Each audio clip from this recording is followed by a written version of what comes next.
Bonjour à toutes et bonjour à tous. Bienvenue dans Love & Geek, le podcast sur la culture geek où l'objectif est d'être subjectif.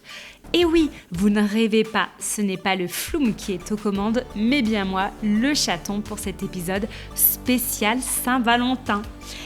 Alors, pour honorer la fête de l'amour, j'ai avec moi la plus douce voix de la team, à savoir la brioche. Comment vas-tu, la brioche ? Ça va super bien, merci. Je suis très contente d'être là pour cet épisode spécial Love. Après mûre réflexion, nous avons décidé de parler de nos book boyfriends préférés. Mais bon, des book boyfriends, on est d'accord, la brioche, il y en a des tonnes. Oui, il y a un petit peu, c'est un petit peu que ça dans tout ce qu'on lit en fait. Exactement. Chaton, c'est un peu le problème. Il a fallu resserrer les taux. Donc, il était bien trop difficile pour nous de nous limiter à un top 10. Donc, nous avons décidé de nous focaliser sur les personnages de fantasy ou la romantasy, comme on l'appelle dans le jargon. Oui. Donc, ne perdons pas plus de temps. J'ai hâte de déblatérer de tout ça avec toi. C'est parti, notre top 10 des book boyfriends de fantasy. Jingle!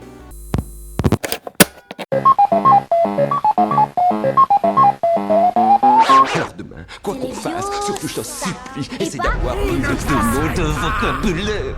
Faut que ce soit green, ok? 2, 1.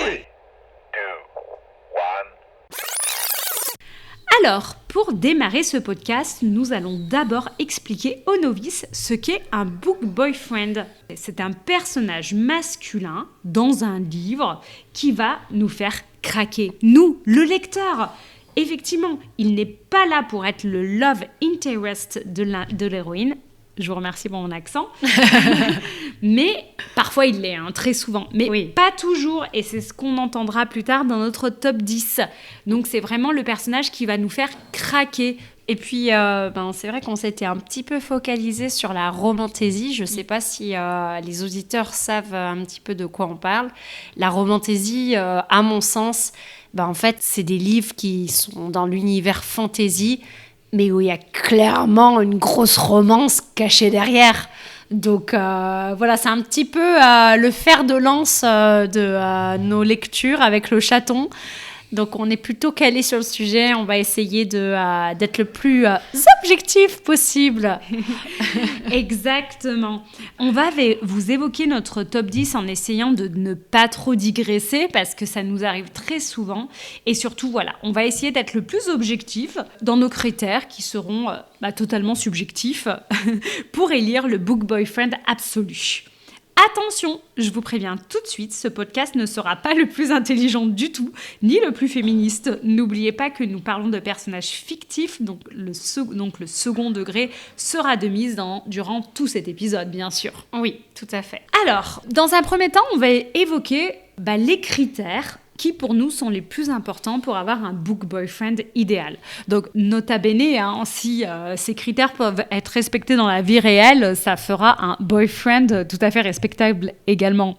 Moins les pouvoirs magiques, bien sûr. Oui, tout à fait, ça va être compliqué à réaliser. Mais en tout cas, on va se cantonner pour l'instant au book et on va voir ce que ça donne. Alors, donc chaton, pour toi, c'est quoi le critère numéro 1 de ton book boyfriend idéal ? Alors moi, le premier critère, le plus important, c'est qu'il ait un caractère qu'on dit en anglais « morally grey » ou « moralement gris ». C'est vraiment quelqu'un qui va être plutôt, on va dire, intransigeant sur certaines de ses actions, qui pourrait peut-être passer pour le méchant de l'histoire à certains moments. C'est surtout quelqu'un qui, pour moi, du coup, va montrer une grosse force de caractère, qui va croire en ce qu'il est et en ses valeurs.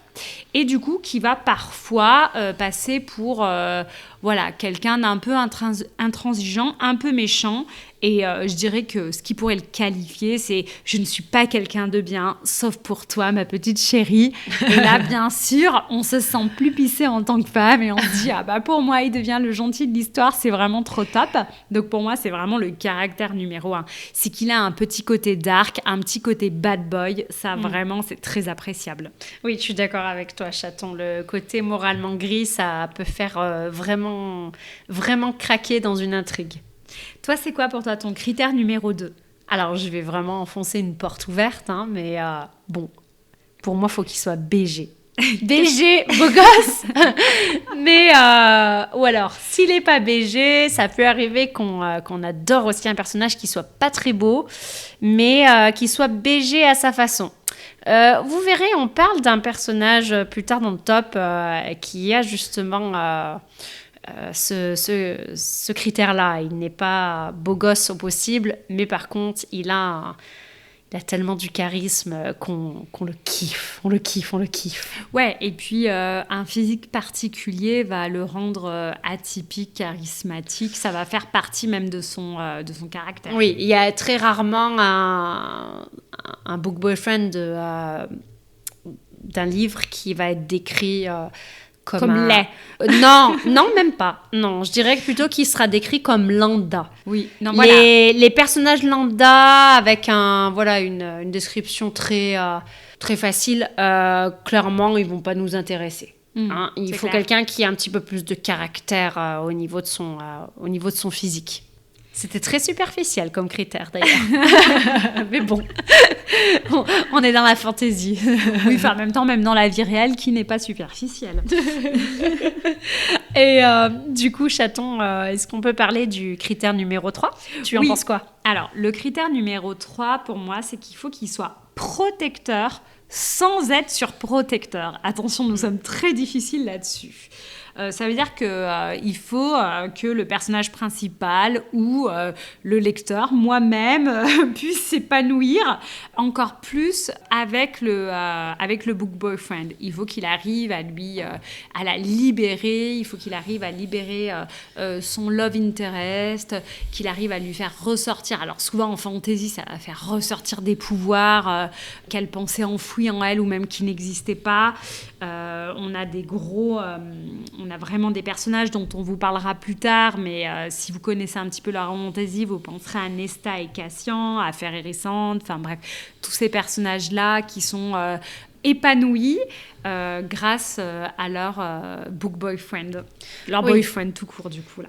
Et puis concrètement, c'est vrai que pour faire avancer une intrigue, c'est compliqué de freiner le personnage principal par son love interest. Il vaut mieux que le personnage principal l'encourage dans l'élaboration de sa puissance. Parce que sinon, ça avance pas. Qu'on soit clair, nous, ce qu'on aime aussi, c'est les bagarres, les moments épiques dans tous ces livres. Ouais. Si le personnage principal ne peut pas y participer, c'est quand même bien dommage. On n'aime pas les plantes vertes. Personnage principal. Du tout. La brioche, le critère numéro 4. Qu'est-ce que ça serait pour toi ? Alors, je dirais que quand même, le critère numéro 4, ça serait que notre book boyfriend, il ait une certaine puissance. Puissance soit par ses pouvoirs.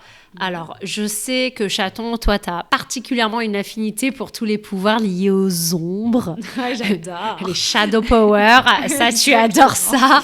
C'est très dark, j'adore. Voilà. Il peut y avoir de la puissance physique également, de la puissance sur d'autres pouvoirs, d'autres types que shadow. Mais voilà, quelqu'un qui est puissant. Et si c'est pas par le pouvoir, parce qu'on a quand même des book boyfriends qui n'ont pas de pouvoir, je dirais que c'est par leur charisme. Et je vais notamment... Et par leur position aussi, souvent. Oui, leur position, pouvoir, tout à fait. Oui. Des rois, des princes. Ils sont à la tête de royaumes ou ils ont des responsabilités en tout cas. Ou alors à la tête d'une... des généraux. Tout à fait, des généraux. On peut penser justement à une saga qui s'appelle La Faiseuse de Rois. Et il y a le personnage qui s'appelle Griffin qui n'a absolument aucun pouvoir. Justement, en fait, c'est le personnage qui est humain dans un monde d'inhumains. Et il en est particulièrement puissant. Alors, je crois qu'il a quand même un petit pouvoir, c'est d'annuler les pouvoirs, donc c'est pas vraiment un pouvoir. Oui, voilà. Si, c'est un pouvoir. En tout cas, les gens ne peuvent pas attaquer leur pouvoir sur lui, mais il est extrêmement intéressant comme personnage.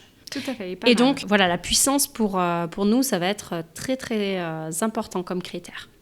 Mais il y en a un dernier qui est tout aussi important. Chaton, tu en parles ?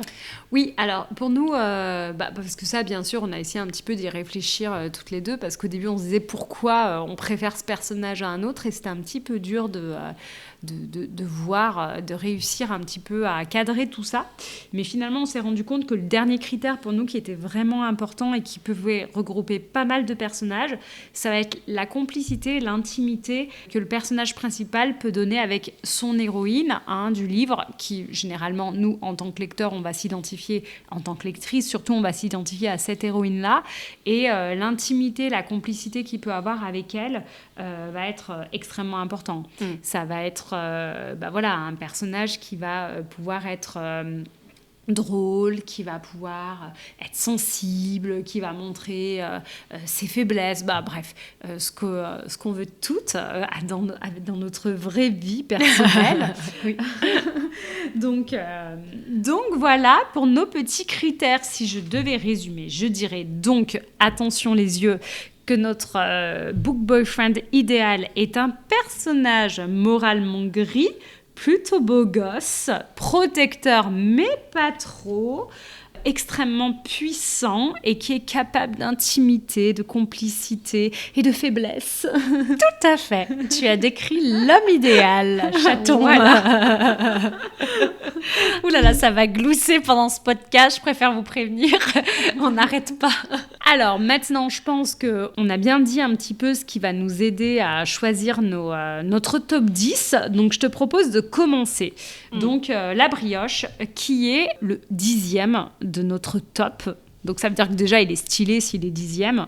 Mais bon, c'est le moins stylé des 10 premiers. Oui, commençons par lui. On va commencer par Colère. Colère, c'est un personnage du royaume des damnés de Kerry Maniscalco.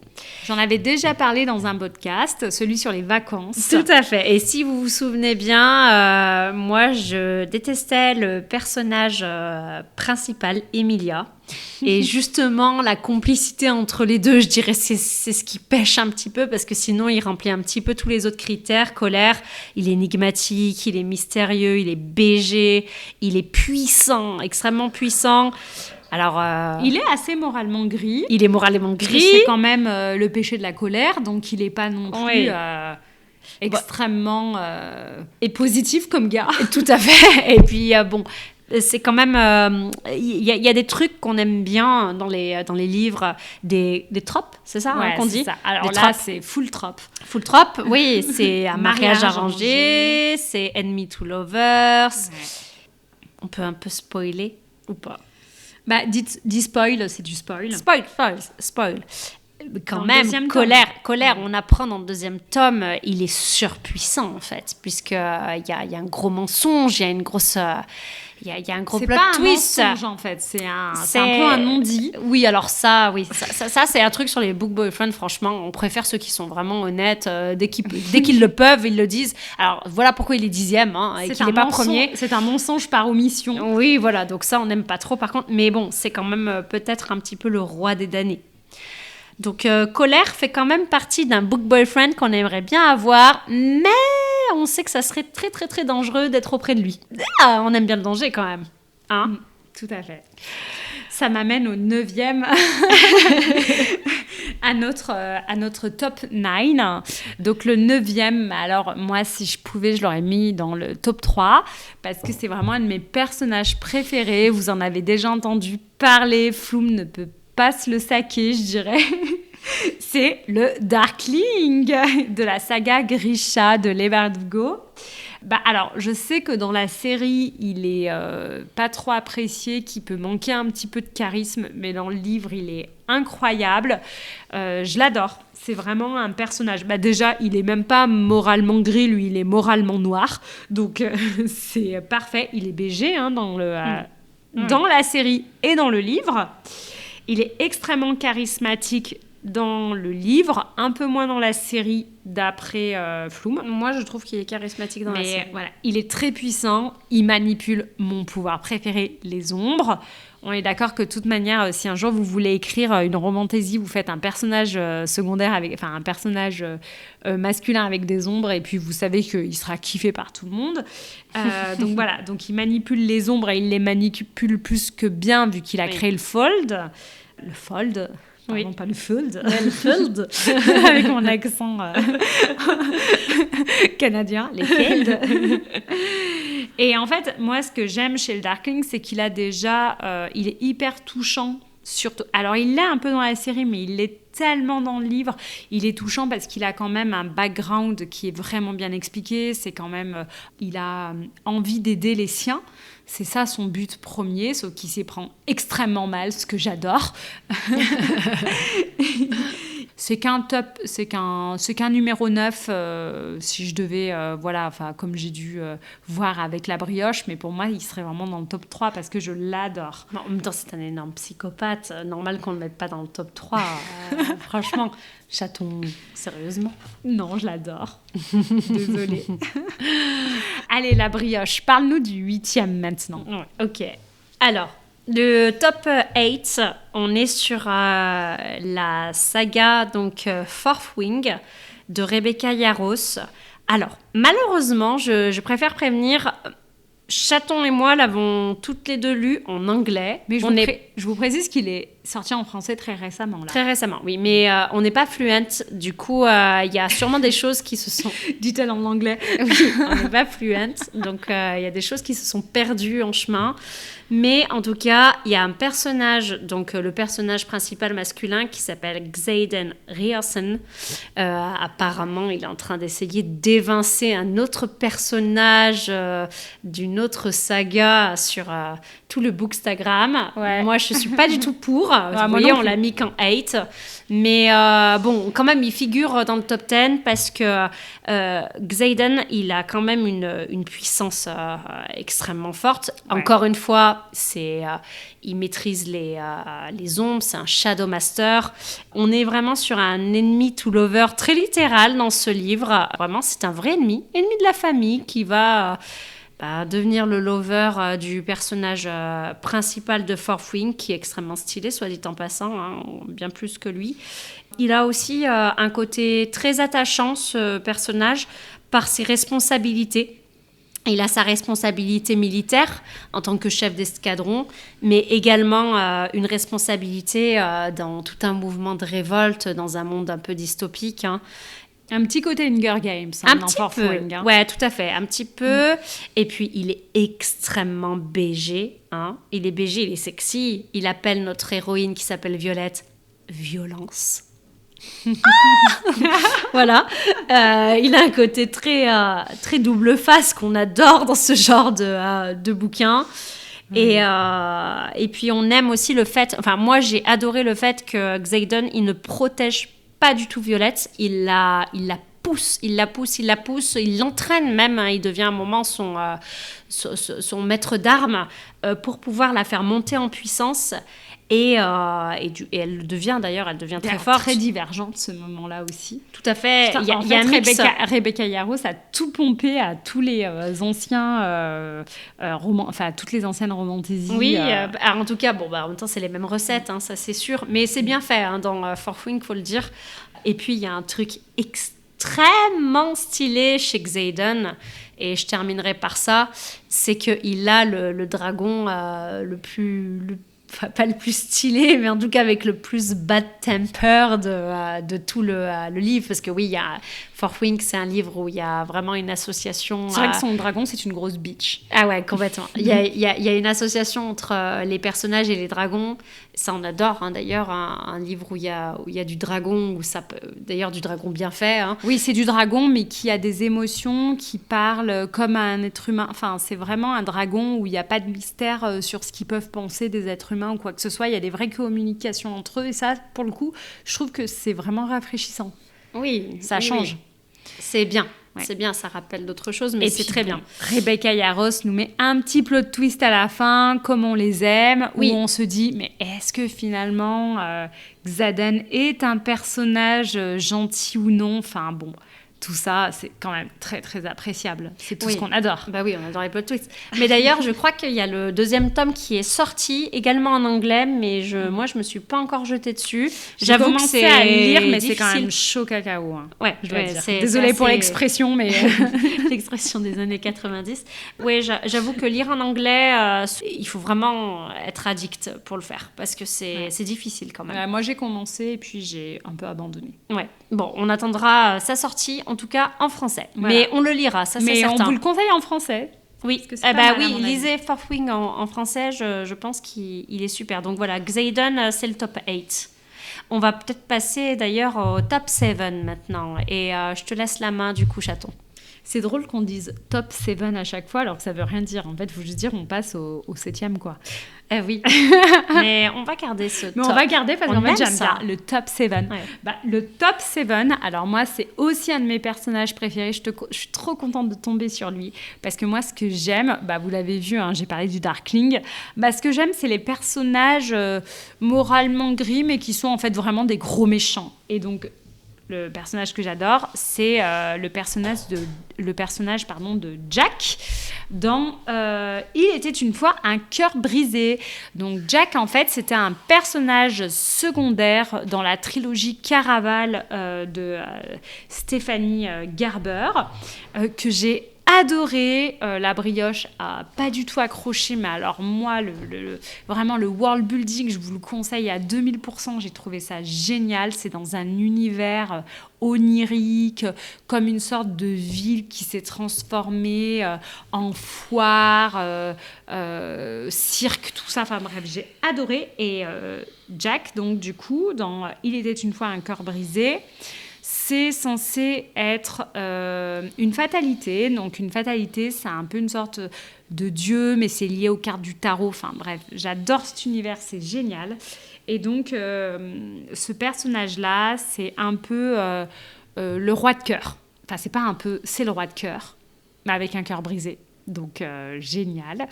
Et en fait, il va y avoir une intrigue avec le personnage principal qui est adorable, qui s'appelle Évangéline. Qui a des cheveux roses d'ailleurs. Elle, on l'aime bien. Ouais, on l'aime bien. Même si elle a des cheveux roses et que c'est très niais, mais en fait, elle est adorable dans son côté niais. Et donc, il va y avoir toute une intrigue par rapport à elle et lui. En fait, comme c'est une fatalité, il peut réussir un peu à exaucer des sortes de vœux. Et en fait, il va lui offrir un vœu qu'elle va accepter en échange de 3 baisers, sachant que ces baisers entraînent la mort. Les baisers de Jack sont mortels. Voilà. Donc, alors, ce qu'on aime, c'est que c'est un bad guy, mais vraiment un vrai bad guy.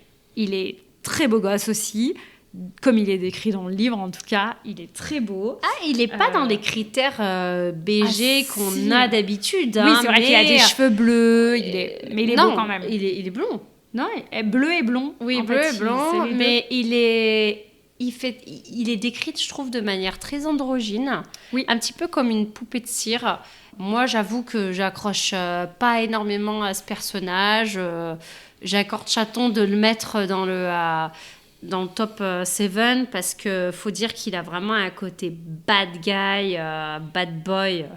Mais la relation entre ce personnage et Évangéline, je trouve qu'elle n'est pas folle. Et ben moi, je suis pas d'accord parce que justement, je trouve que Jack, en fait, ce qu'il y a de bien, c'est qu'il y a un marché magique entre elle et lui qui va établir des règles. Et ces règles, elles sont inébranlables, elles sont telles qu'elles sont et elles sont comme ça depuis des centaines d'années. Et en fait, c'est ça qui est beau dans cette histoire, c'est que elle va réussir à ébranler ces règles magiques dont lui seul connaît réellement les aboutissements. Parce qu'il Tu veux dire les tenants et les aboutissants. Voilà, exact. Oui, tout à fait. Les tenants et les aboutissants. En fait, elle fait partie d'un jeu dont elle ne connaît pas tout à fait les règles, mais lui, par son attirance pour elle, va les modifier en sa faveur à elle. Et moi, c'est tout ce que j'adore quand on fait des exceptions à la règle. C'est comme quand tu arrives dans un magasin, qu'on te dit rien n'est soldé, qu'on te dit tenez, c'est moins 70% pour vous, t'es ravi, quoi. Tu te dis c'est parfait, ma journée est parfaite comme ça. Donc voilà, il a vraiment un but caché, il est prêt à tout. Un secret agenda. Un secret agenda, exactement. Il est prêt à tout et à la fois... Et à la fois, il a des limites un petit peu. Exactement. Voilà, avec Evangeline, il a des limites. C'est là où on se dit qu'elle a quand même percé son cœur. C'est qu'il il est prêt à presque tout. Et il faut le dire quand même, moi je trouve que c'est vraiment un super personnage. Et là, je vais être très futile dans ce que je vais dire, mais ce personnage est blond. Et d'habitude, je déteste les blonds. Oui. Je trouve qu'ils font pas du tout des book boyfriend idéaux, parce que je suis team brun à fond la caisse. Mais c'est vraiment un coup de cœur pour moi. Et vraiment, le world building, mais alors vraiment, moi, Caraval, j'ai adoré. Là, j'ai hâte de lire le dernier tome de Il était une fois un cœur brisé en français, parce qu'en anglais, c'est un peu hard. C'est drôle de dire ça avec un mot anglais, on n'arrête pas. Là, franchement, c'est vraiment un podcast pour les bilingues. mais en tout cas, vraiment, j'ai adoré, je vous le conseille, vraiment à 10 000% de Stéphanie Garber. Voilà, essayez, c'est vraiment chouette. Allez, toi, la brioche, c'est au numéro 6, top 6. Ok. Est-ce que tu peux m'en parler? Oui, bien sûr. Je vais en parler, mais d'ailleurs, t'es pas un peu jalouse que j'en parle? Ouais, je suis un peu jalouse parce que je l'adore aussi. Tu l'adores, celui-là. Je sais que tu l'adores. C'est toi qui m'as fait découvrir les livres. Et d'ailleurs, t'en as déjà parlé dans un ancien podcast, plus lequel d'ailleurs, mais tu as parlé donc de la saga, une saga française écrite par Christelle Dabo, qui s'appelle La Passe Miroir. Et donc, dans La Passe Miroir, il y a Thorne. Oui, je l'ai dit comme ça. Oui, j'assume. Thorne, on l'aime. Point. On l'aime. C'est l'anti-boyfriend. Franchement, il est... Désolée, mais il est moche. Il est maigre. Il est détesté. Il est pas attirant. Il est détesté et détestable. Il est détesté par les gens. Il est handicapé des sentiments.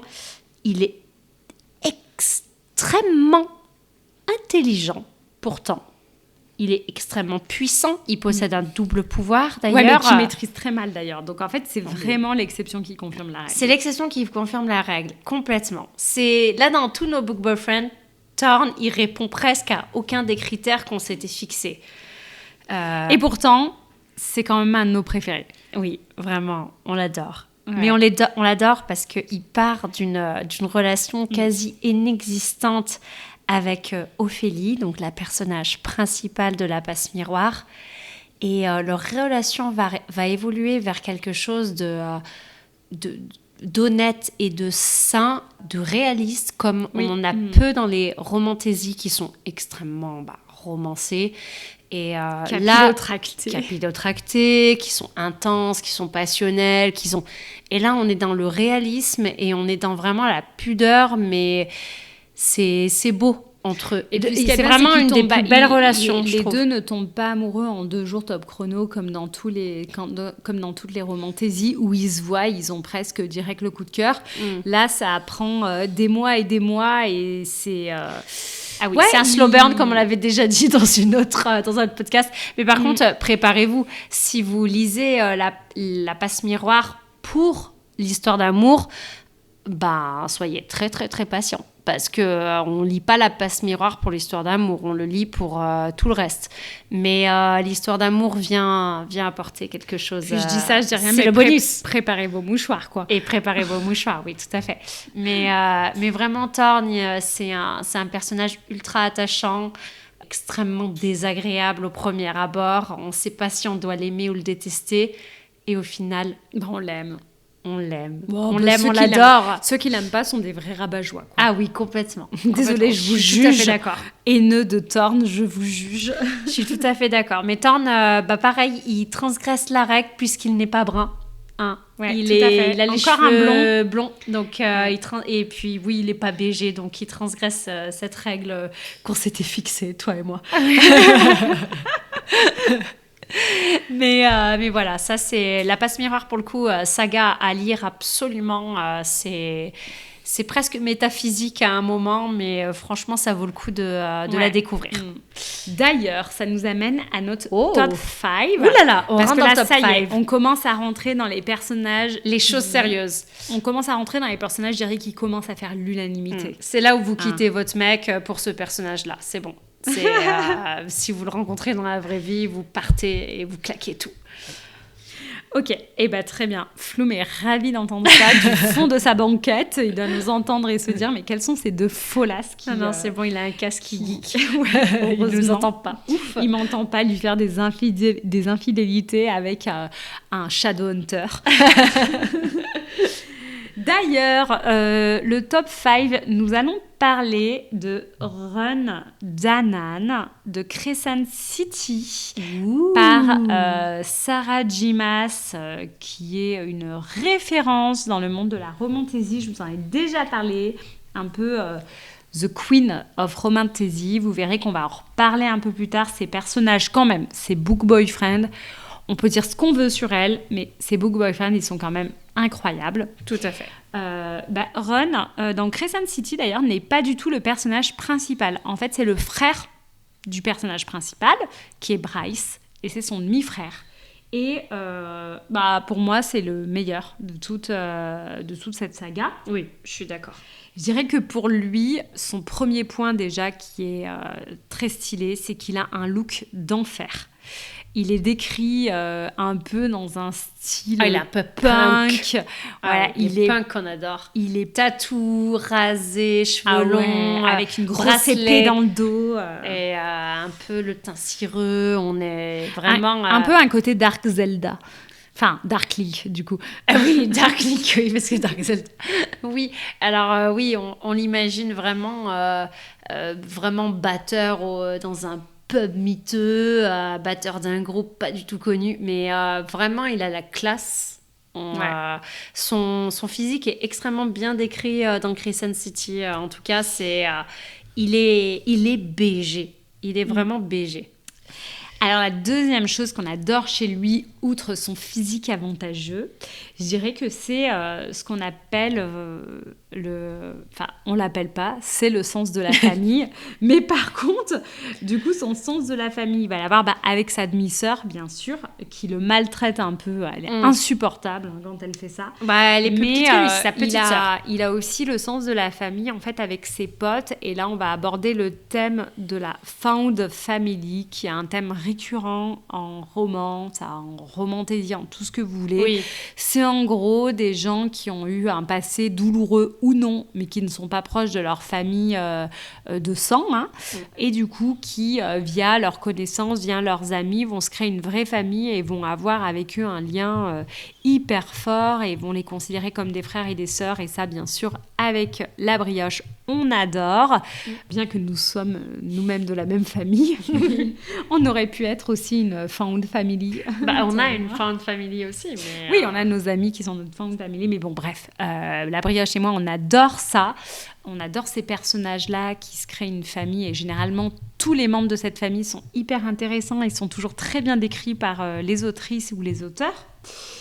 Et je dirais que son dernier point positif, et qui là encore va à l'encontre de tous mes principes, c'est qu'il n'est absolument pas moralement gris. Au contraire, il est ultra droit dans ses bottes. Oui. Je dirais que c'est vraiment le mec le plus droit dans ses pompes que j'ai lu, et du coup on adore ça. En tout cas, de tous les book boyfriend dont on vient de parler, en effet, c'est celui qui est le plus droit dans ses bottes. Après, on arrive sur des personnages qui le sont aussi, mais qui ont des très bonnes valeurs. Lui, c'est un vrai gentil. Ah oui, c'est un gentil. C'est le vrai frère sympa, en fait.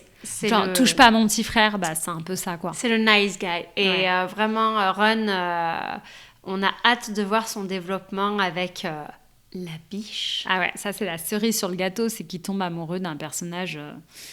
Bref... qui n'est pas du tout comme lui, dirons-nous. Spoil. Elle Voilà. est très méchante. Enfin, on Et sait donc, pas. pour info, donc ça c'est ce qui se passe dans le 2. Pour info, le 3e Crescent City vient de sortir. Hier, je crois. La Brioche et moi ne l'avons pas lu. Donc Pas on encore. a trop hâte de vous débriefer dessus. Ça va être, j'espère d'ailleurs, sur Ron parce que j'ai trop envie de savoir ce qui lui arrive. Oui, peut-être. Et comme Sarah J. Maas sait bien le faire, elle nous laisse sur notre faim. Donc on a hâte de connaître la suite. Tout à fait. Oui. Donc la Brioche, c'est à toi pour nous dire le top 4. Ah oui, le top 4. Top 4. Le fort, c'est très dur à dire, donc on va dire top 4. Voilà, le top 4. Le top 4. Alors, on va parler d'une saga qui est un peu moins connue que tout ce qu'on vient de dire, mais Tout à fait. qui est tout à fait à découvrir. Et vraiment, ça, on la surconseille avec Chaton parce qu'on l'a dévoré toutes les deux en très peu de temps. Oui. C'est la saga du Pont des Tempêtes. Le Pont des Tempêtes, ça se passe déjà dans un milieu qui est un peu différent de ce qu'on a l'habitude de voir dans les sagas. Ça se passe, déjà ça démarre un peu dans le désert. Hein. Ouais, c'est vrai que ça- c'est rare que ça Ouais, démarre ça- dans le désert. Il n'y a pas tant de livres. Si, tu as Gods of Men qui Ah commence oui, comme ça, tout à qui fait. est Oui, oui. génial aussi. J'ai adoré, Oui, je vous tout à fait. conseille. Mais c'est vrai qu'on n'a pas tant de world building dans le désert. Donc là, tu as l'association du désert et aussi du côté Oasis. Oasis, qui est, des tempêtes, comme son nom l'indique. Il y a vraiment un côté météo qui est hyper important. Bon, bref, on vient de démarrer par ça, c'est pas ce qui est le plus important, puisqu'on n'est pas du tout en train de parler du personnage. Ouais, mais en fait, ça, c'est hyper important oui, pour mais- apprécier le livre. Oui, tout à fait, mais je veux dire, il est génial pour ça, hein, ce bouquin. Il y a vraiment une description qui est exceptionnelle. Les versions reliées, d'ailleurs, tu les as, Chaton, elles sont très belles. magnifiques. Ah ouais, super jolies. Et vraiment, c'est à découvrir. Donc C'est déjà, Daniel voilà, L. Johnson. hein, toute c'est ça l'histoire, ouais, tout à fait. L'histoire, elle est vraiment top. Et donc là, on va parler donc du book boyfriend de ce livre qui s'appelle Arène. Arène, c'est... Et non pas Eren. Non, c'est pas Eren de l'attaque des titans, c'est Arène. Même Arène. si Eren pourrait être un book boyfriend aussi.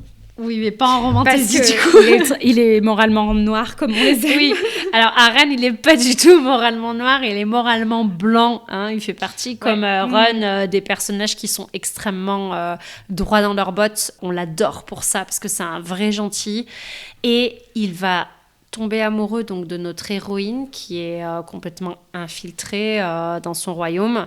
Qui s'appelle Lara. Lara, oui. Il va en tomber amoureux, mais d'une manière tellement vraie et sans artifice qu'on ne peut que aimer ce personnage.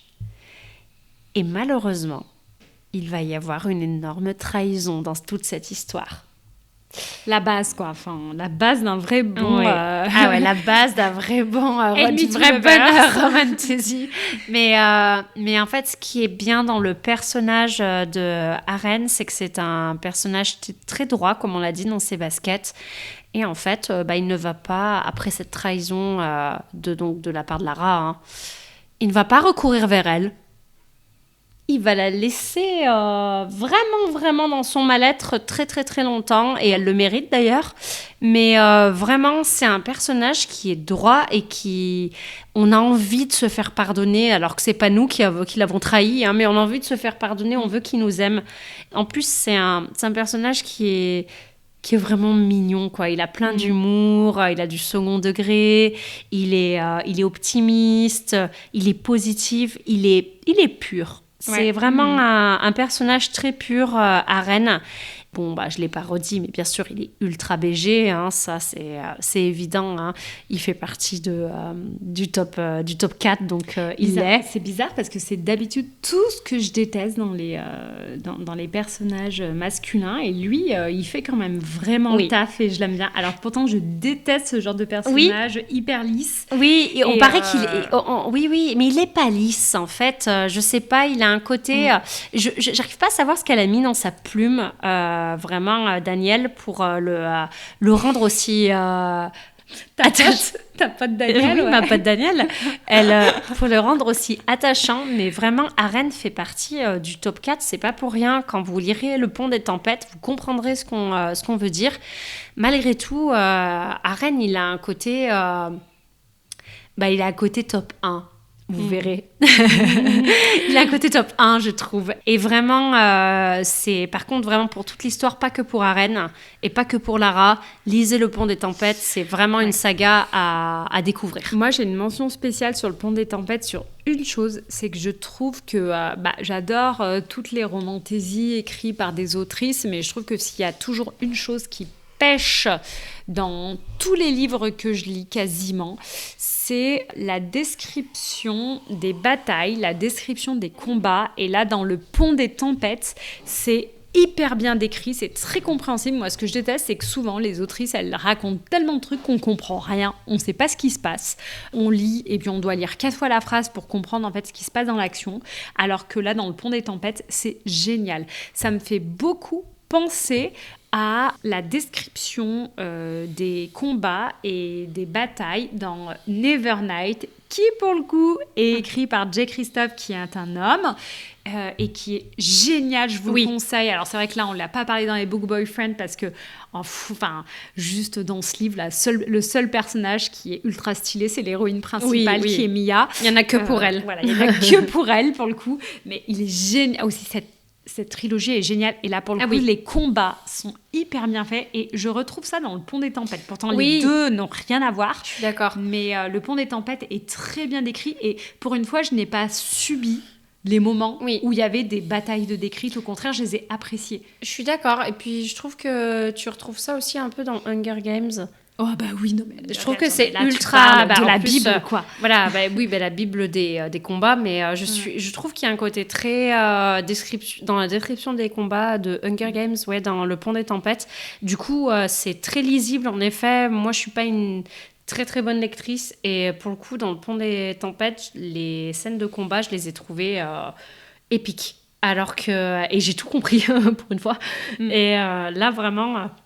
Il y a vraiment que des bons points sur Le Pont des Tempêtes. Je pense qu'il est un peu sous-coté parce qu'il n'a pas tellement fait le buzz sur le Bookstagram. Il n'a pas tant de hype que ça, alors qu'il est vraiment génial. Ouais, moi je trouve qu'il a tout ce qu'il faut pour être une belle saga. Donc ça, pour le coup, lisez-le, vraiment. Et puis, ça y est. Oh là là. On rentre dans le top 3. C'est parti.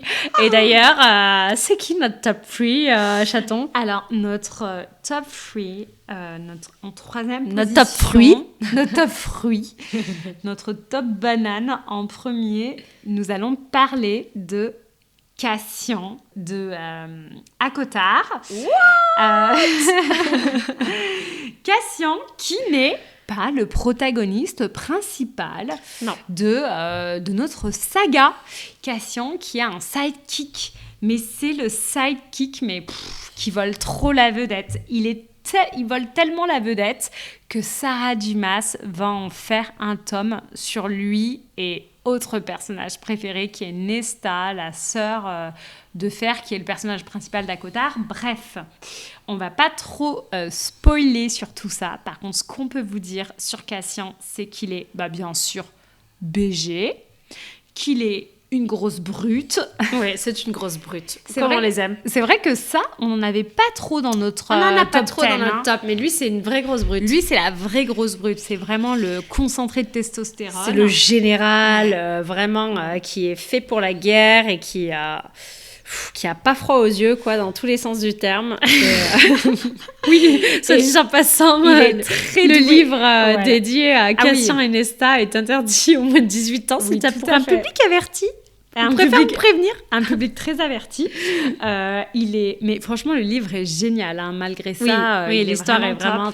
l'histoire avance énormément, en fait. Alors que, c'est sur fond d'érotisme, on va dire, mais vraiment l'intrigue elle avance énormément et même elle avance plus que limite dans les 4 tomes d'avant qui sont plus lents. Vraiment coup de cœur sur ce couple là.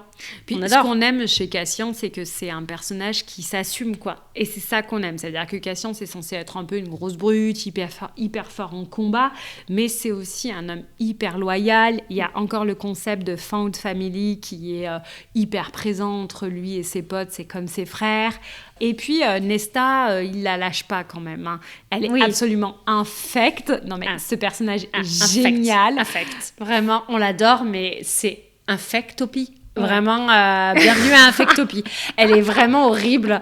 Et elle lui met la misère. La misère noire. Et lui, en fait, il a tellement la conf, il a tellement confiance en lui-même qu'il va quand même y arriver et surtout qu'il se décourage jamais. Oui. Et ça, franchement, ça le met direct dans le top 3 parce que pour être comme ça, il faut vraiment avoir...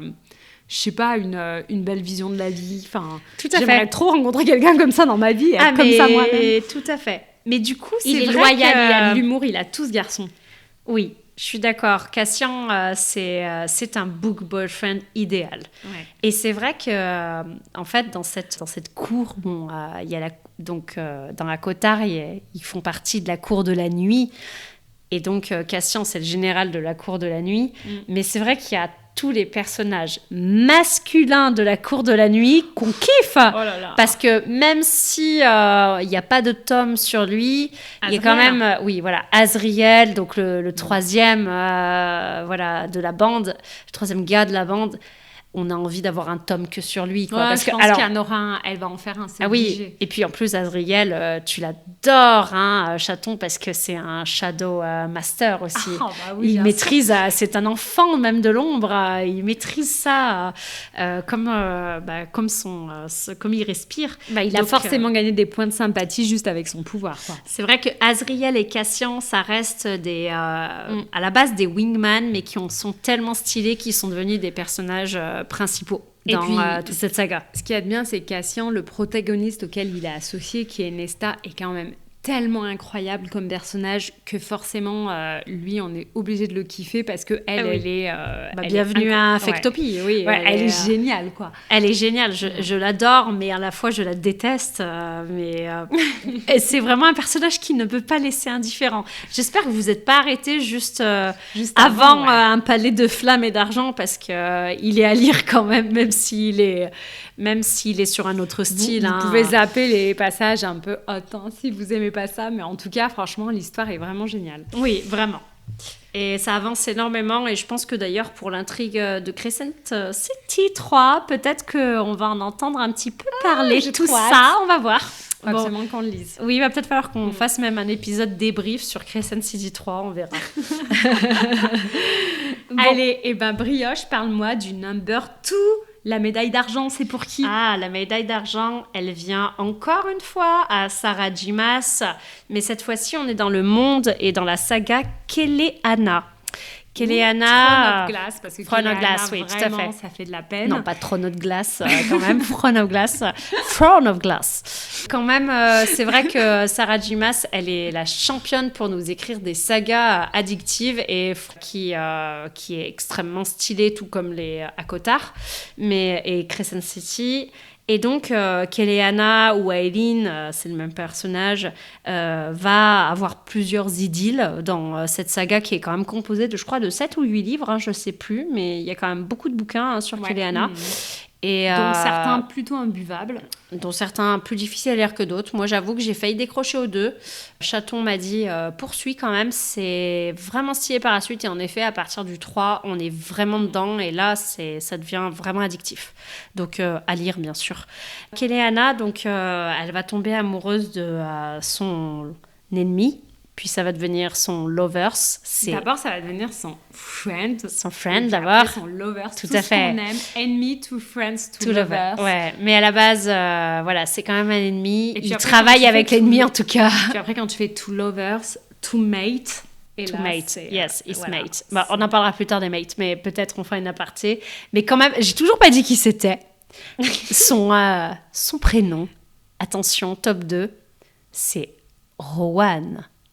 Rowan, un top 2, et il a pas du tout le physique de l'emploi, Rowan, bon, extra beau gosse, il est hyper grand, hyper musclé, mais il a les cheveux blancs, il a un énorme tatouage qui lui barre la moitié de la face, donc on voit pas la moitié de son visage, et puis il est taciturne, vraiment limite, pas trop d'humour, il ressemble un peu, je trouve, à Thorne, pour le coup, je trouve que c'est un peu le même style de personnage. Mais Rowan, un petit côté antipathique. Un petit peu antipathique. Mais Rowan, une fois qu'il va être avec Keleana, Et ben, je pense qu'on peut pas trouver quelqu'un de plus loyal. On peut pas trouver quelqu'un de plus dévoué à son amour et de plus juste et de plus honnête surtout. Il est extrêmement honnête comme personnage. Il y a jamais de moment où il cache des choses. Il est toujours comme un livre ouvert et en fait c'est un personnage qui va faire énormément évoluer Keleana, le personnage principal, notamment par tout simplement la combinaison de leurs pouvoirs. Ils vont devenir surpuissants ensemble parce que Rowan est extrêmement puissant. Il vient d'une famille très très puissante au niveau des... C'est un fée. Hein, c'est un fée ou un demi-fée? Je me souviens plus. C'est un fée. F. Et quand on dit fée, c'est F-A-E. Oui, pas comme une fée, pas comme la fée Clochette. Hein, un fée bien plus stylé. Un peu comme un elfe, quoi. Voilà. Et du coup, il vient d'une famille un petit peu surpuissante et lui-même a des pouvoirs extrêmement puissants. Il possède le pouvoir du vent. Hein. C'est extrêmement fort dans la saga, excusez-moi. Bah d'ailleurs, qui pourrait être adapté en série, hein, ça serait génial. Ça serait génial. Keleana, c'est typiquement le genre de saga que si quelqu'un nous écoute, vraiment, l'adapter en série, ça serait vraiment un vrai bonheur. Et justement, Rowan, c'est le pilier de Keleana au travers de toute cette saga. Et on aimerait l'avoir comme boyfriend. Il est loyal, il est fidèle, et puis c'est un rock. Vraiment, du début à la fin, elle pourra s'appuyer sur lui. Oui, c'est vrai. Et c'est beau, il est... On ne vous en dit pas plus. Ouais, lisez-le. On peut vous dire qu'il va vivre pas mal d'épreuves et que ça va quand même le faire.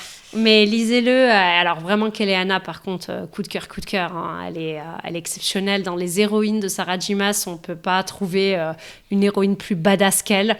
Ouais. Mais vraiment, on l'a... Elle le mérite. Ils se méritent tous les deux. C'est un peu notre préférée. Bien sûr, c'est une super héroïne. Elle est géniale. Elle a beaucoup de pouvoirs. Au début, elle n'en a pas beaucoup, mais elle va apprendre à les maîtriser grâce à Rowan d'ailleurs. Et vraiment, Keleana, c'est une personnage principale qui est extrêmement attachante parce qu'en plus... elle nous cache des choses à nous en tant que lecteurs. C'est ça qui est bien chez Sarah J. Maas. C'est génial. C'est qu'elle arrive, elle arrive à faire en sorte que nous, on est aussi aveugles que l'entourage de Keleana vis-à-vis de ses pouvoirs, ses secrets, tout ça. Et c'est vraiment... elle arrive à très bien l'amener. Ça, par contre, c'est vraiment une des forces de l'autrice. Hein. C'est qu'elle arrive à très bien amener ça pour qu'on soit sur les fesses et qu'on se dise « Oh, je l'avais pas vu venir ». Mais qu'à la fois, ce soit pas non plus capillotracté. Tout à fait. Mais en plus, on le sait qu'elle nous cache des choses, Keleana. Elle nous nargue dans les bouquins. Elle nous dit vraiment ça, j'en ai pas parlé, mais ça, bon, oui, j'ai fait quelque chose, mais vous saurez pas quoi. Et oui. Et du coup, on arrive vraiment tout le temps à être hyper surpris et dans le bon sens, parce qu'à chaque fois, on se dit qu'Eleana est ultra forte. Donc, c'est vraiment une saga à lire, encore une fois. Ouais. Bon, c'est vrai qu'on vous donne beaucoup de choses à lire, mais en même temps, ça se lit tout seul. Vraiment, Rowan, c'est notre top 2. Il n'est pas là pour rien, donc n'hésitez pas à lire cette saga pour pouvoir le découvrir. Nota bene, il n'arrive pas tout de suite. Vous devrez lire plusieurs tomes avant de le découvrir. Et donc... Est-ce que ça ne serait pas le moment d'élire notre number one, médaille d'or, le book boyfriend ultime? Donc, je vous préviens tout de suite, ça va être hyper mainstream, mais à la fois, c'est ce qu'on a dit tout à l'heure, c'est pas pour rien qu'ils sont mainstream. Mais oui, mais soyons clairs, vous l'attendez tous. Vous savez très bien de qui on va parler. Mais bien sûr que oui.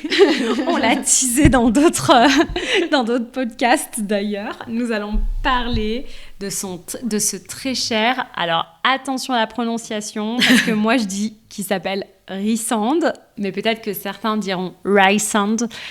Mais bon, pour moi c'est Rhysand. Et donc Rhysand, bien sûr, il est... alors lui, il manipule pas vraiment les ombres. Je dirais que c'est un peu... Si, c'est les ombres. C'est la nuit. Il manipule, il manipule les ombres, mais surtout il manipule le psychisme des gens, en fait. Aussi, c'est ça qui est extrêmement dangereux chez lui. En tout cas, il est très dark. Oh là là. Bon, Rhysand, de toute manière, c'est le book boyfriend parfait. Parce que Rhysand, il a tout ce qu'on a dit. D'abord, il est moralement gris. Et ça, dès le départ, parce que dans le premier tome d'Akotar, bon, comment dire Il fait pas trop partie des gentils, on va dire. Non, il est associé d'ailleurs à la grande méchante, qui restera d'ailleurs un des personnages les plus charismatiques et les plus méchants de toute la saga. C'est Amaranta. Ouais, Amaranta, ouais. Amaranta, et il est complètement associé à elle dès le départ, en fait. On sait qu'ils ont une liaison, qu'ils sont plus ou moins ensemble. On ne sait pas vraiment comment, mais en tout cas, on sait qu'il est dans ses petits papiers. Et malgré tout, il va, tout au long du livre, aider, d'une manière ou d'une autre, un peu détournée, et avec vraiment des stratagèmes franchement pas glorieux, mais il va aider notre personnage principal. Faire. Archeron. Donc la sœur de Nesta dont on parlait tout à l'heure, hein, pour replacer. Et c'est vrai que Rhysand, sur le premier tome, on ne sait pas sur quel pied danser. Il est très mystérieux. Très mystérieux, on n'arrive pas à l'adore. savoir. Moi, Est-ce je qu'il suis est désolée, gentil, méchant? Moi, j'adore ces personnages où j'arrive oui. pas à savoir s'ils vont passer du côté obscur de la force ou s'ils vont être gentils au final. Enfin, j'adore ces personnages hyper ambivalents. Et lui, il reste ambivalent. Et à la toute fin du tome, on commence à se dire « Oh, il est peut-être sympa. » On se dit pas qu'il est peut-être sympa. On sait qu'il est sympa. Pas si méchant. On sait qu'il est sympa. Même Ouais. on se dit, lui, on le kiffe. À la fin du tome, on le kiffe. Mais on se dit, mais c'est pas possible. De toute manière, ça n'arrivera jamais entre lui et l'héroïne. Ouais. Et puis dans le tome 2, on se dit « Oh, ça pourrait être un bon pote, un bon sidekick, quelqu'un qui va l'aider. » Et puis finalement, on se dit « Oh ouais, on se dit, bon, il est sympa, mais bon... on trouve qu'il est pas mal, mais bon, Fer a l'air assez fermé vis-à-vis de lui. Et puis d'un coup, tout se transforme. Et là, on est... Ah, bref, lisez-le parce que bon, c'est hyper connu pour ceux qui ne l'ont pas lu. Oui, et là, c'est vraiment, du spoil. Allez, là, on en parle, c'est du spoil quand même. Là, mais on vous en parle pas trop. Mais là, franchement, faut y aller, quoi. Parce que, oui, on en parle juste, quand même parce qu'on avait dit qu'on détaillerait quand même le mate. Qu'est-ce que c'est le mate en fantasy? Fer et Rhysand, ils sont mates, c'est-à-dire qu'ils sont âmes sœurs. Et l'âme sœur, ça va au-delà de l'amour, quoi. C'est vraiment... c'est-à-dire qu'il y a si on accepte son lien d'âme sœur, c'est en plus de l'amour, il y a le destin qui est venu s'en mêler, donc c'est encore plus fort. Il y a une attirance, il y a une connexion qui est présente et qui est, même si on la refuse, présente.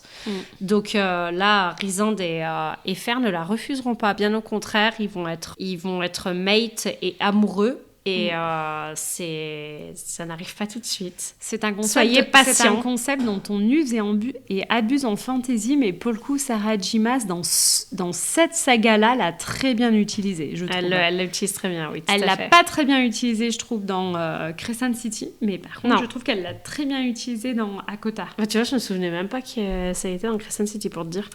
Et ouais. Mais ok. Mais en tout cas, dans ACOTAR, oui, c'est ultra bien utilisé. Mais Rhysand, il est... Mais on l'aime parce qu'il est déjà magnifique. Beau gosse à souhait. Bon, c'est ultra superficiel, mais quand même, notre top 1, il est brun, bronzé, les yeux un peu gris, avec des ailes en plus. Oh là là, mais voilà, des ailes.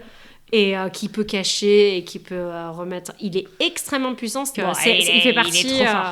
Il fait partie des plus puissants de ce monde-là.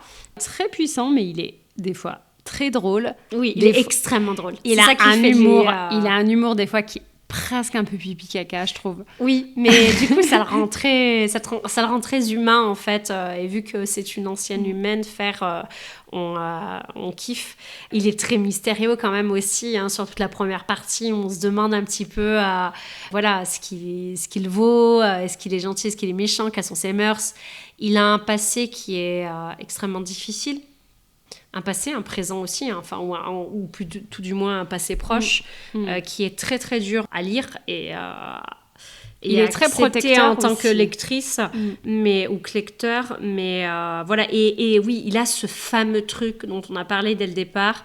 Il est protecteur, mais il n'est pas surprotecteur. C'est-à-dire que Fer, il ne l'écarte jamais des décisions, il ne l'écarte jamais des combats, il la laisse choisir ce qu'il a envie, malgré le fait que pour lui, Fer, c'est toute sa vie.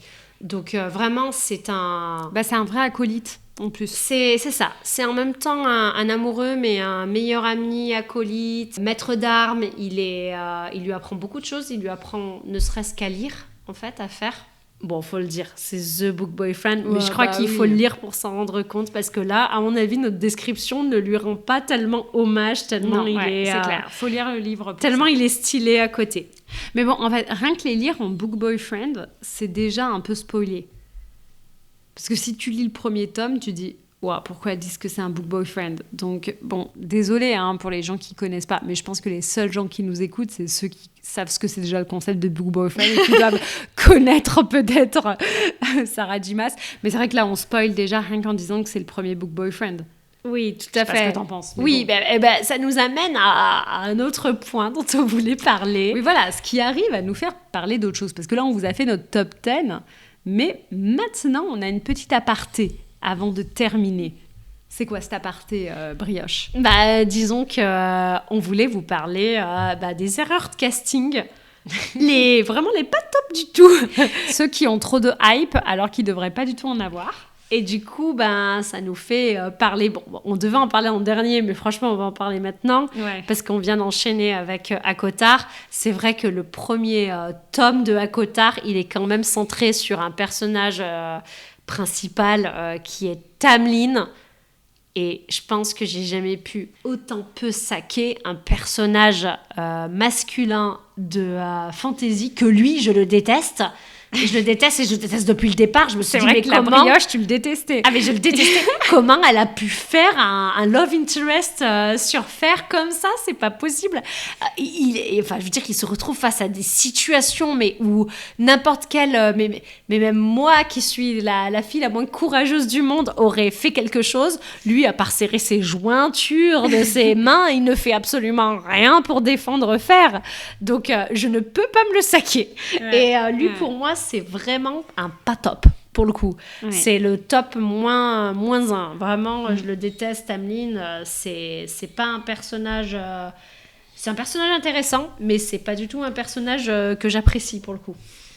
Si on doit continuer de saquer les personnages de Sarah J. Maas, je dirais que le personnage principal, le personnage masculin principal de Crescent City, qui est Hunt Atalar, a aussi zéro charisme. La description, l'ange de la mort, on s'attend à un mec ultra redoutable, et en fait ça devient un petit agneau au bout de 40 pages, je pense.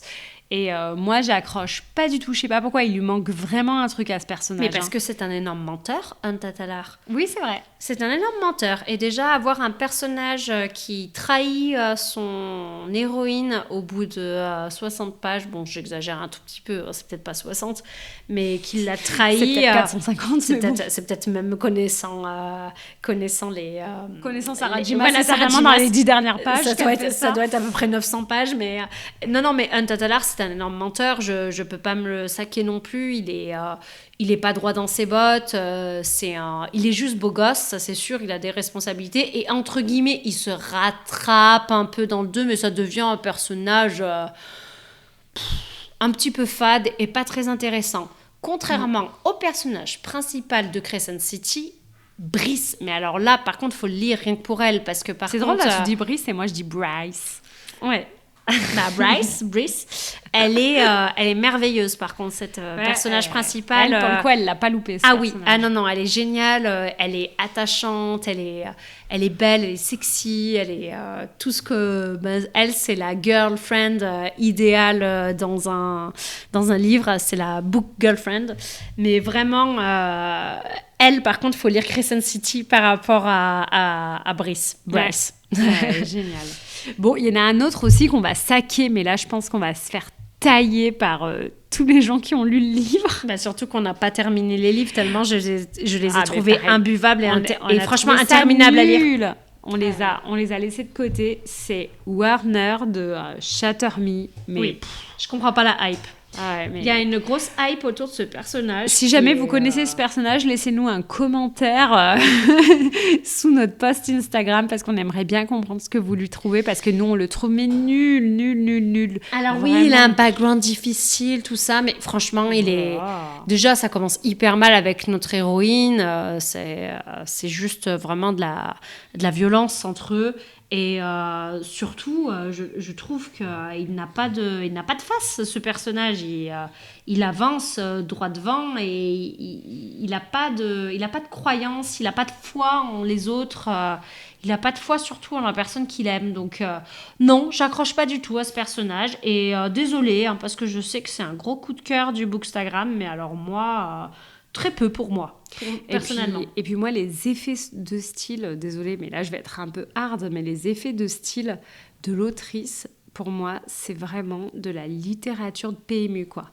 J'arrive pas à les finir. Alors, Honnêtement, je me suis arrêtée au 4 ou au 5, je sais plus, mais je sais même plus. Au début, je me dis, c'est pas mal ce qu'elle fait là. Et puis après, j'ai fait, mais calme-toi, arrête de répéter toujours les mêmes phrases. C'est vraiment.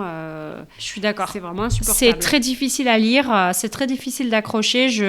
Alors, est-ce que ça vient de la traduction ? Je sais pas, mais en tout cas, j'accroche pas non plus. Je suis très très d'accord avec toi pour le coup, chaton. Donc oui, alors vraiment Warner, on le next. Alors là, il y a des gens qui seront pas d'accord avec nous. Mais pas du tout d'accord avec nous, parce que là, on va parler d'un personnage et surtout d'une saga que tout le monde adore. C'est le sang et la cendre. Alors là, une saga pseudo-érotique qui a cassé le Bookstagram à une époque. Ouais. Et dedans, il y a un personnage qui s'appelle Castile, donc qui est vraiment c'est de Jennifer L. Armentrout. Ouais, oui, voilà. C'est pas trop. Elle a Armentrout. Oui, c'est un peu comme McGonagall, qui, je pense, à l'écriture la plus inégale que j'ai jamais rencontrée dans ma vie. Genre, dans un même livre, elle est capable, à un moment, d'écrire un truc pas trop mal et 2 secondes après, d'écrire un truc vraiment mais nul, où elle répète 25 fois la même chose. Oui. Et donc, le personnage principal, c'est un Rhysand raté. Exactement. Non, c'est même un Rhysand violent raté. Ouais. C'est un mix entre plusieurs personnages qui va pas du tout... En fait, c'est un mix de personnages, il n'a pas d'identité. Ah oui, juste pour info, il s'appelle Castile. Oui, c'est un mix entre Cassian et... je sais pas trop non, quoi. Je sais pas. Ouais, franchement, il est vraiment chelou, ce personnage. Moi non plus, j'accroche pas. Alors que par contre, elle a un personnage secondaire extrêmement stylé. Genre Kieran, là, lui, on le kiffe. Mais alors, on le kiffe juste parce qu'il est personnage secondaire et qu'elle l'a pas trop développé en fait. Si elle le développait, je pense que si elle le développait, elle arrivera à le louper. Je sais pas. Ouais. Mais en tout cas, oui, vraiment dommage. Personnage raté, vraiment relation ratée entre les deux. Le premier tome, on s'est dit c'est pas mal. C'est même, il y a du potentiel. On s'est dit, wow, petite désillusion. L'histoire, pourtant, est très stylée, mais elle se perd. À la fin du premier, on s'est dit, c'est pas mal. Même si ça... l'histoire était stylée. Après, quand même, ça ressemble beaucoup à plein de trucs. C'est un peu un... Oui. Enfin, vraiment, là, c'est dit, je fais un mix and match de tout ce que je connais, quoi. Des loups-garous, des vampires, enfin, bref. Dans le genre, je préfère le descendant de la nuit et le descendant de la nuit et du serpent. Le serpent et le descendant de la nuit. Ouais, le serpent et le descendant de la nuit. Ça, c'est pas mal. Ça, c'est bien. Ouais, ça, c'est bien. Il y en a eu qu'un seul, mais là, pour le coup, c'est... Tu vois, dans le genre vampire et tout, ça, je préfère. Ah oui, et d'ailleurs, le personnage principal, Rain, il est cool. Ouais, il est pas mal. Lui, j'aime bien. Un futur book boyfriend préféré. Ouais, lui, j'aime bien, pour le coup. Et puis, j'aime bien le personnage principal aussi. On va lire le 2e tome et puis on verra ce que ça donne. Mais ouais, Castile, trop téléphoné, quoi. C'est bon. Donc, next. Et puis le dernier dont on parle, je suis vraiment pas sympa, mais bon, on se croirait à RuPaul Drag Race. Chassé away. Mais oui, en effet, le dernier dont on voulait parler, qui était pas top, grosse déception parce que pourtant la saga est grosse déception malgré la hype, c'est Cardan du Prince Cruel. Moi, j'y arrive pas. Ouais. Oui, il a une queue déjà. C'est trop bizarre. Ah ouais, une queue, vraiment une queue. Enfin, voilà, une queue. Une vraie queue. et je comprends pas, déjà, c'est très bizarre. Et puis, il a un côté Le seul moment méchant. stylé, c'est quand elle a découvert qu'il écrivait dès qu'on s'est dit, waouh, c'est peut-être un vrai psychopathe. Il l'attend peut-être sous son lit, et là, on s'est dit, ah, peut-être que ça va devenir stylé. Et puis finalement, Trop si. pas. Alors, par contre, j'adore la saga sur le côté politique, le complot, et puis les grosses crasses qui se font quand même. C'est quand même une forme. Alors, par contre, on peut pas dire que c'est un book friend idéal, parce que pour moi, la relation ne peut pas être une relation idéale.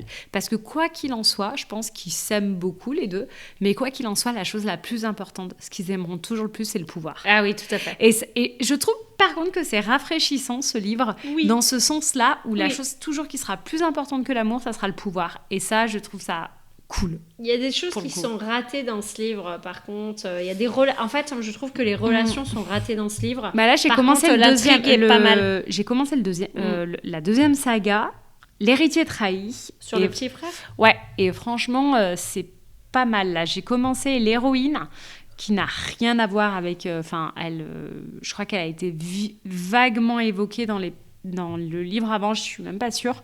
Elle est vraiment stylée pour le coup. D'accord, ok. Ouais, bah écoute, je trouve que... oui, c'est vrai que le prince cruel, Cardan, pas top, quoi. Bon, après, il y a aussi... Il y en a que t'aimes bien, toi, mais... Ouais, moi, j'aime bien. Pas trop. Bon, déjà, toi, t'aimes bien juste pour son prénom, pour pouvoir le dire. Vas-y, dis le chaton. J'aime Darlington de la 9e maison. C'est encore Libardogo, ça. Ouais. Mais tu la kiffes, Libardogo. Ouais. Mais oui, j'avoue, Darlington, j'accroche. Alors, j'accroche pas en tant que personnage, je pense. Du coup, j'accroche pas en tant que book boyfriend. Ouais. Bon, de toute façon, c'est même pas un boyfriend. Il se Non. passe absolument rien entre eux, mais... Mais en fait, j'adore le livre, donc... Je pense que ce que t'aimes, c'est l'univers Dark Academy, tout ça. Alors là, par contre, pour le coup, même si on n'aime pas le book boyfriend de Darlington, et ben la 9e maison, c'est vraiment un bouquin à lire. Je crois qu'il y a le 2e qui sort. Non, il est sorti depuis un moment, ouais. Ah oui, qui est sorti. Bah, j'ai toujours pas lu, tu vois. Hellbent. Ok. Ouais. Mais ben voilà, il faudra que je le lise. Et mais bon, voilà, eux, ils font quand même partie des pas top du tout, hein, faut dire. Il n'y avait pas que des tops. Hein. Aujourd'hui, on était obligé de parler des pas top, des erreurs de script. Mais dans tout ça, on espère que vous avez pu retirer des livres à lire, des book boyfriends à découvrir. Et surtout, des héroïnes à apprécier. Parce que finalement, un bon book boyfriend, c'est celui qui rend son héroïne heureuse. Exactement. Oh là là, t'as le bon mot pour la fin, la brioche. Je l'ai terminé comme ça, mais je pense que c'est ça finalement. Hein. Ouais, c'est la morale de ce. En tout cas, avec ce podcast qui était plein de superficialité.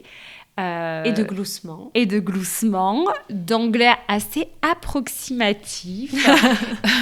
On vous souhaite à tous une super Saint-Valentin, bien que nous-mêmes, nous ne la fêtons pas. C'était notre manière de la fêter entre brioche et chaton. Oui. Et on vous dit à la prochaine. Le Floum sera de la partie cette fois. Nous, cette fois, on reprendra notre place de simple chroniqueuse. Et ça sera peut-être plutôt pas mal. Ça sera peut-être pour le mieux. Voilà. Et on vous souhaite à tous une bonne soirée ou une bonne journée en fonction du moment où vous nous écoutez. Et on vous dit à bientôt.